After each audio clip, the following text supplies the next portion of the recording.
Hello there, Bic Benedict here. We're playing Uncharted 1 on brutal difficulty. We're currently on chapter 14 of 22. It is entitled Going Underground. So, the first fight over here, you would definitely do well to use grenades. There's going to be 4 enemies that you're going to be killing. And if you do this properly, that is to say, if you get a little lucky, you're going to be able to kill multiple enemies. So the first fight over here, enemies have Desert 5s, M4s, and I think one of them may have a SAS. So just come up here, spawn the enemies. The very best thing to do in this fight is to hang off this ledge and prepare to throw a grenade over here. And then when enemies start coming down the stairs, try to get it into a nice little grouping over here. And look at this, 3 folks dead. Now there's just 1 guy to take care of. So once he's dead, the fight's finished. That is the very best way to do that fight because it's a little challenging. There isn't very good cover over here. But now, do all of your weapon switching over here.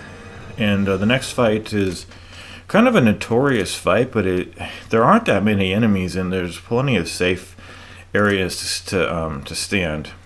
So on this church fight that's coming up, enemies are going to be wielding both the Desert 5 and the M4. There's also going to be 1 guy with a SAS. And by SAS, I mean the SAS 12 gauge. I just use SAS because it's an acronym. So head on up here, and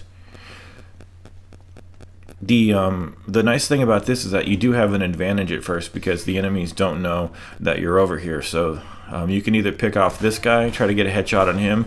There's also a guy with this guy up here that kind of sits on one of the benches or the pews, and he's a really easy target to take care of. And then at this point, you want to switch your shoulders over here and take out this guy. And then after you've killed these 3 guys, you're going to be focusing on 2 guys that have laser sights over here. These guys have the Desert 5s.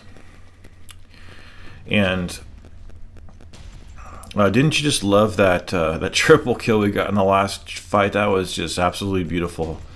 But the thing about this fight is that there are 2 spawns. Okay, so after you kill both of the guys with the Desert 5s, then you're going to be moving down the church over to where the bells are that we're going to eventually shoot to open a secret door.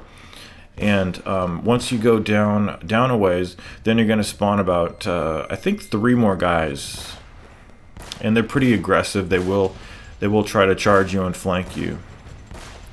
So just stand behind this piece of cover. There's one, and then the other guy is right over here. But notice that when you've killed one of those guys with the Desert 5, then you've got a guy wielding a SAS coming up.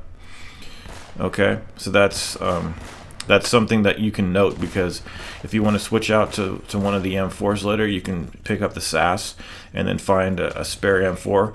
And like I've been saying, never just pick up these scraps. If you've got enough ammunition, don't pick up scraps. You don't need 2 bullets. You just don't need 2 bullets.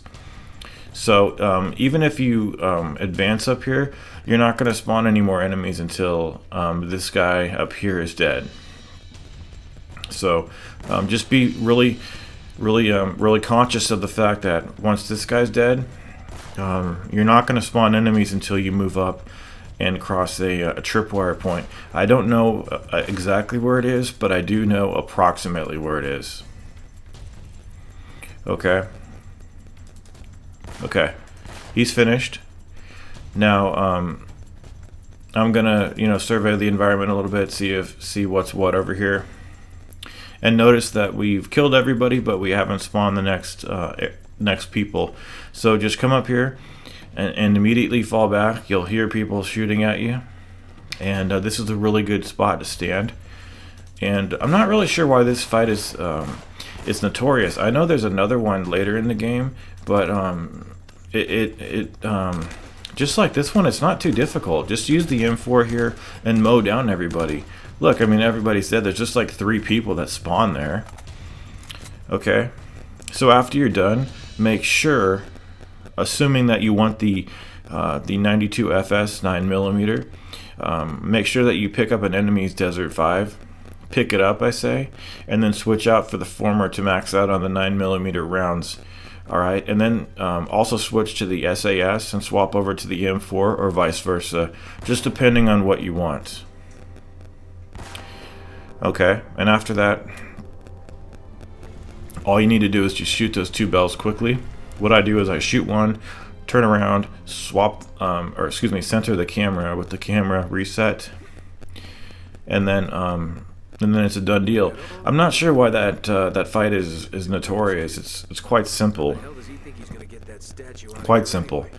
Okay, and now we have just a little bit left to do. There's going to be 5 enemies that you need to kill. This guy won't rush you. He'll come up to about there and keep falling back.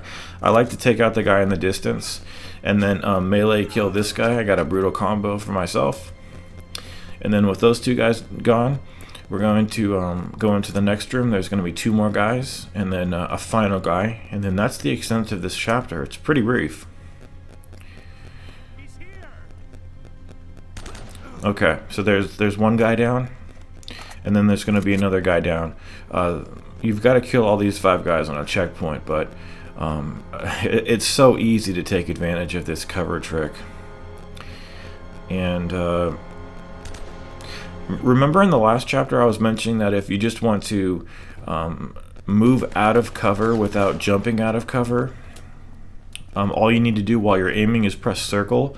Well, you might just say to yourself, well, Bick, why don't you, instead of doing that, why don't you just press the left analog stick away from you to get out of cover? That is something that you can do, but what I was mentioning is that, look at that, beautiful kill. What I was mentioning is that if you want to preserve your aim while you're glued to cover and you're holding L2, press circle, and while you're still holding L2, press circle. That will move you out of cover and at the same time preserving your aim so that you don't drop your aim. That's what I was talking about in the last chapter, okay? So, no more fights. No more fights. We're going to come up here. I don't remember what that cutscene involves. I think it has something to do with Eddie. This pirate's name is Percoso, I think. He's from some of the multiplayer, I believe.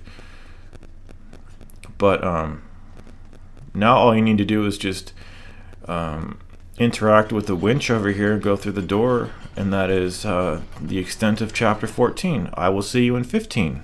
Take care.